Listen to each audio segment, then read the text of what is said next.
દહીં ખાવાના 7 અદ્ભુત ફાયદા ક્યાં છે? આ અમૃતરૂપી ફાયદા મેળવવા માટે દહીં ખાવાની 5 અલગ અલગ રીતો કઈ છે? આયુર્વેદ મુજબ દહીંમાં કયા 7 ગુણો રહેલા છે? આ દહીં ઠંડુ છે કે ગરમ છે? દહીં કઈ ઋતુમાં ઉપયોગી છે અને કઈ ઋતુમાં ન લેવું જોઈએ? શું દરેક વ્યક્તિ દહીં લઈ શકે? શું રાત્રે દહીં લઈ શકાય? આવા અનેક પ્રશ્નોના જવાબ આજે આપણા વિડીયોમાં જોઈશું. મિત્રો, દહીં એ 5 અમૃતમાંનું એક અમૃત છે. તો આ અમૃતરૂપી દહીંનું આખું વિજ્ઞાન આજે આપણે આયુર્વેદની સંહિતાઓને આધારે સમજીશું. માટે વિડીયોને એન્ડ સુધી જરૂરથી જોજો. નમસ્કાર, હું છું ડૉક્ટર રિદ્ધિ પંડ્યા, સંજીવની આયુર્વેદ હોસ્પિટલ, ગાંધીધામ, કચ્છથી. આયુર્વેદમાં દહીંને દધી કહેવામાં આવે છે. સૌથી પહેલાં આપણે આચાર્ય મુજબ દહીંના 8 ગુણો વિશે જોઈશું. આચાર્ય ભાવપ્રકાશ કહે છે કે દધી ઉષ્ણમ દીપનમ સ્નિગ્ધમ કસાય અનુરસમ ગુરુ પાકે અમ્લમ ગ્રાહી પિત્તાસ્ત્ર શોથ મેદહ કફપ્રદમ.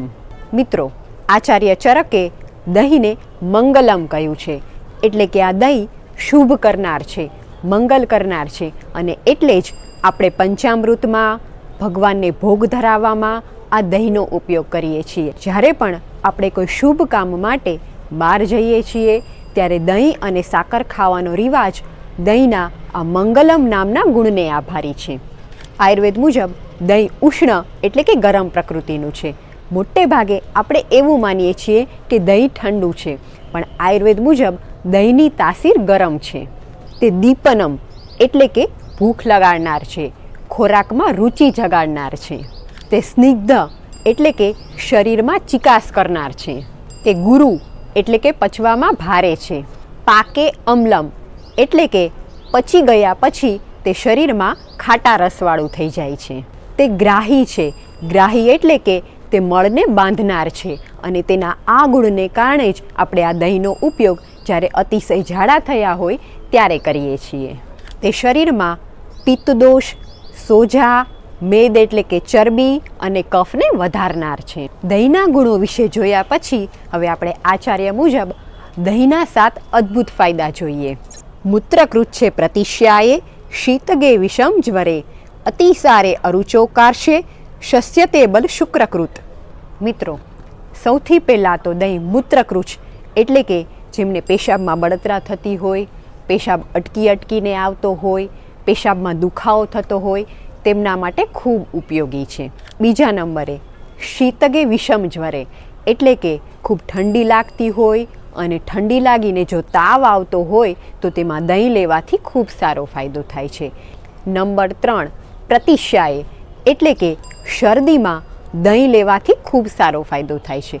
મિત્રો, તમને અહીંયા એક પ્રશ્ન થશે કે દહીં લેવાથી તો શરદી થાય, તો શરદીને કઈ રીતે મટાડે છે? તો મિત્રો, આયુર્વેદ મુજબ જ્યારે એકલું દહીં લેવામાં આવે તો તે શરદી કરે છે, શરીરમાં કફને વધારે છે. પણ આ જ દહીંને જો સૂંઠ કે મરીના પાવડર સાથે લેવામાં આવે તો તે શરદીને મટાડે છે. નંબર 4 અતિસારે એટલે કે જ્યારે ઝાડા થયા હોય ત્યારે જો દહીં લેવામાં આવે તો તે ખૂબ ઉપયોગી છે. નંબર 5 રોચનમ એટલે કે ખોરાકમાં રુચિને જગાડે છે. નંબર 6 કાર્શ્યમ એટલે કે જે લોકો દુબળા પાતળા છે અને જેમને વજન વધારવું છે તેમના માટે આ દહીં ખૂબ ઉપયોગી છે. નંબર 7 બલ શુક્રકૃત એટલે કે તે શરીરમાં બળ વધારે છે અને શુક્રાણુઓની સંખ્યા વધારવામાં મદદરૂપ થાય છે. દહીંને જો આ રીતે લેવામાં આવે છે તો દહીંના 1000 ગણા ફાયદા આપણને મળી શકે છે. સૌથી પહેલી, દહીંમાં 1 ચમચી ઘી નાખીને જો લેવામાં આવે તો તે શરીરમાં વાત દોષને ઓછો કરે છે. બીજી રીત, દહીંમાં 1 ચમચી જો સાકર નાખીને લેવામાં આવે તો તે શરીરમાં પિત્ત દોષને ઓછો કરે છે. જેમને પેટમાં બળતરા થતી હોય, વારે વારે તરસ લાગતી હોય, તેઓ જો દહીંમાં સાકર નાખીને લે તો તેમને ખૂબ સારો ફાયદો થાય છે. ત્રીજી રીત, દહીંમાં મધ નાખીને લેવાથી તે ખોરાકમાં રુચિ જગાડે છે. ચોથું, દહીંમાં આમળાનો પાવડર નાખીને લેવાથી તે શરીરમાં પિત્ત દોષને દૂર કરે છે. પાંચમું, દહીંને મગના પાણી કે મગ સાથે જો લેવામાં આવે તો તે યુરિક એસિડને દૂર કરવામાં ખૂબ ઉપયોગી છે. મિત્રો, મોટે ભાગે આપણે દહીંને એકલું જ ખાઈએ છીએ અને એકલું દહીં છે તે આયુર્વેદ મુજબ કફ કરનાર છે અને એટલા માટે જ દહીં લેવાથી ઘણાને ચામડીની સમસ્યા, એસિડિટી, પેટમાં બળતરા જેવી સમસ્યાઓ થાય છે. પણ આચાર્યોએ કહેલી આ 5 રીતે જો દહીં લેવામાં આવે તો તે અનેક રોગોમાં ફાયદો કરે છે. મિત્રો, આપણે દહીંના ગુણો જોયા, દહીં ખાવાથી કયા અદ્ભુત ફાયદા થાય છે તે વિશે જોયું. હવે આયુર્વેદ મુજબ આ દહીં કયા 5 પ્રકારનું છે તે વિશે જોઈએ. સૌથી પહેલો પ્રકાર છે મંદ દહીં, એટલે કે જે દહીં બરાબર જામ્યું ન હોય અને દૂધ જેવું જ સ્વાદમાં લાગતું હોય તેને મંદ દહીં કહેવામાં આવે છે. આવું દહીં ક્યારેય ન લેવું જોઈએ, કારણ કે આવું દહીં લેવાથી તે શરીરમાં ત્રિદોષ એટલે કે વાયુ, પિત્ત અને કફ આ ત્રણેય દોષને વધારે છે, સાથે જ શરીરમાં બળતરા કરે છે. બીજો પ્રકાર સ્વાદુ દધી, એટલે કે જે દહીં બરાબર જામી ગયું હોય અને સ્વાદમાં મીઠું હોય અને તેમાં જરા પણ ખટાશ ન હોય તેવા દહીંને સ્વાદુ દધી કહેવામાં આવે છે.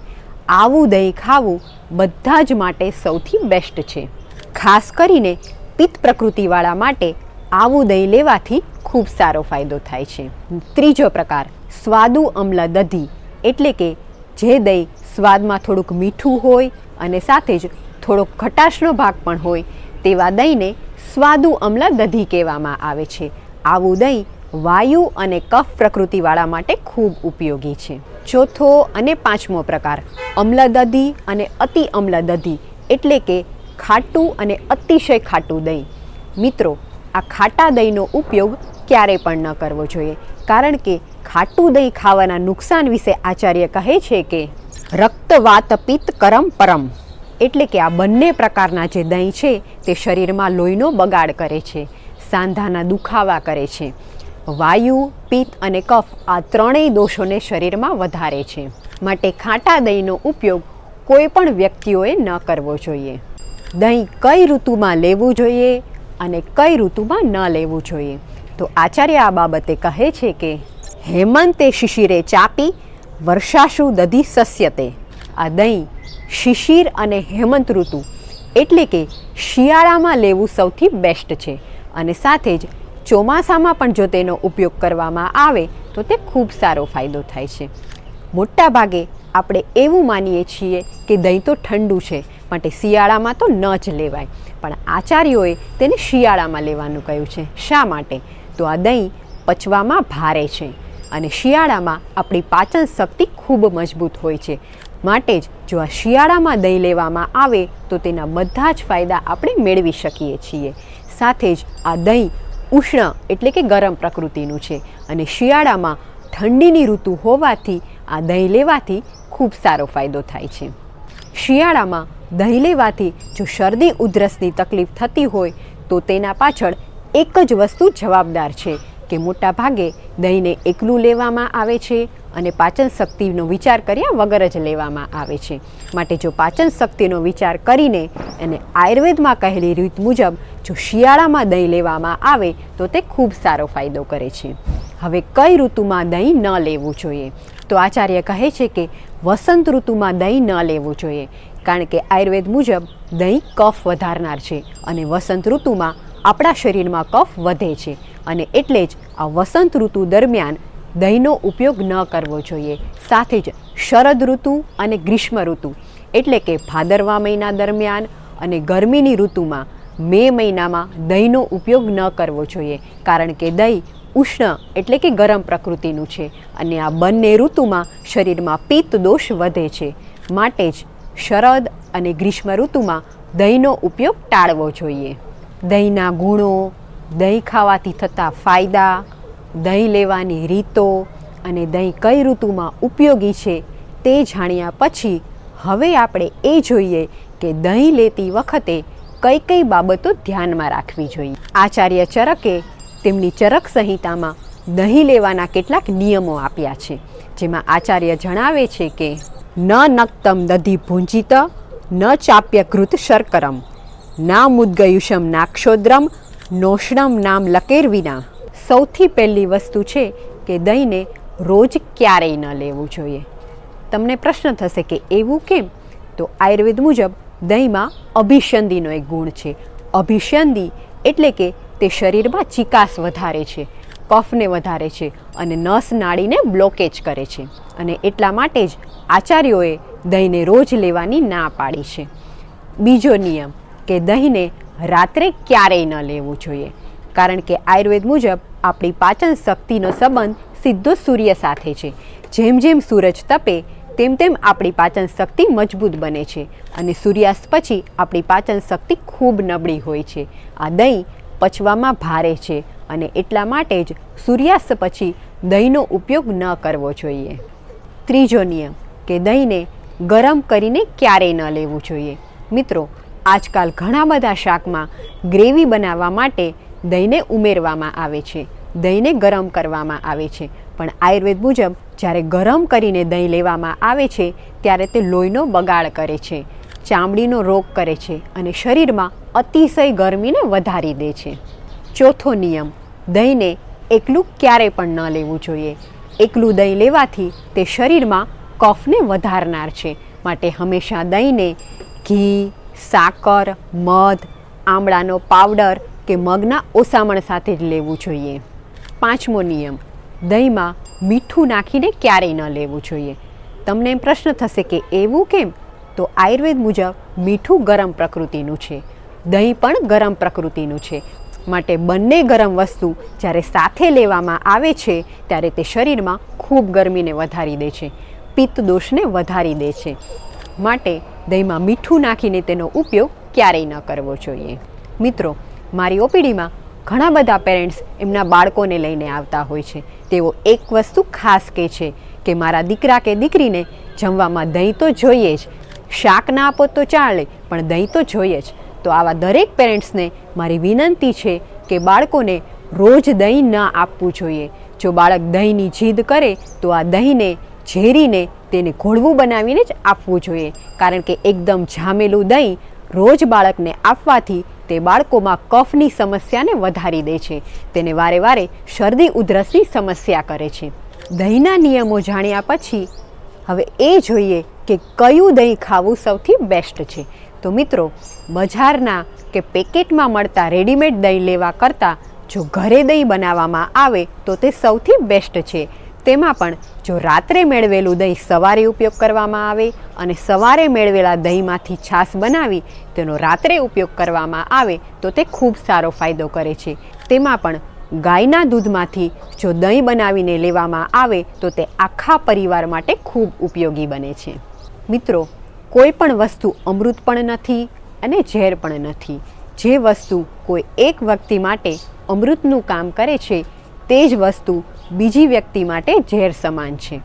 તો હવે આપણે જોઈએ કે આ દહીં કોના માટે અમૃતરૂપ છે અને કોના માટે ઝેર સમાન છે. આચાર્ય ભાવપ્રકાશે કેટલીક એવી વ્યક્તિઓ વિશે કહ્યું છે કે જેમણે દહીંનો ઉપયોગ ન કરવો જોઈએ. તો આ અમૃતરૂપી દહીં કોના માટે ઝેર સમાન છે અને આ કોણે દહીંનો ઉપયોગ ન કરવો જોઈએ? તો જેમની પિત્ત એટલે કે ગરમીની પ્રકૃતિ હોય, જેમને છાતીમાં બળતરા થતી હોય, જેમને આખા શરીરે બળતરાની સમસ્યા રહેતી હોય, આંખો સામે અંધારા જેવું લાગતું હોય, તેવા વ્યક્તિઓએ દહીંનો ઉપયોગ ન કરવો જોઈએ. આ ઉપરાંત રક્તપિત્ત એટલે કે જેમને હરસમસામાં લોહી પડતું હોય, નાકમાંથી લોહી આવતું હોય, તેવા વ્યક્તિઓએ દહીંનો ઉપયોગ ન કરવો જોઈએ. જે બહેનોને માસિક દરમિયાન વધારે પડતું બ્લીડિંગ થતું હોય, માસિક વધારે લાંબા સમય સુધી ચાલુ રહેતું હોય કે ગર્ભાશયમાં સોજો હોય, તેવા બહેનોએ આ દહીંનો ઉપયોગ ભૂલથી પણ ન કરવો જોઈએ. આ ઉપરાંત જેમનો કફનો કોઠો હોય, જેમને વારે વારે શરદી ઉધરસ થવાની સમસ્યા હોય, તેમણે આ દહીંનો ઉપયોગ ન કરવો જોઈએ. ટૂંકમાં મિત્રો, આ આખા વિડીયોનો સાર આપણે જોઈએ તો દહીંને આયુર્વેદ મુજબ યોગ્ય સમયે, યોગ્ય ઋતુમાં અને આયુર્વેદમાં કહેલા નિયમો મુજબ જો લેવામાં આવે તો તે શરીરમાં અમૃત જેવું કામ કરે છે. અને આ નિયમો મુજબ જો દહીં લેવામાં ન આવે તો તે અનેક રોગો કરે છે. આશા રાખું છું કે દહીં વિશેની આ માહિતી તમને ખૂબ ઉપયોગી થશે. આ માહિતીને તમારા નજીકના મિત્ર વર્તુળમાં જરૂરથી શેર કરો, જેથી તેઓ આ દહીં વિશે જાણી શકે અને તેનો યોગ્ય ઉપયોગ કરી તેના અમૃતરૂપી ફાયદા મેળવી શકે. આયુર્વેદ અપનાવો, સ્વસ્થ રહો.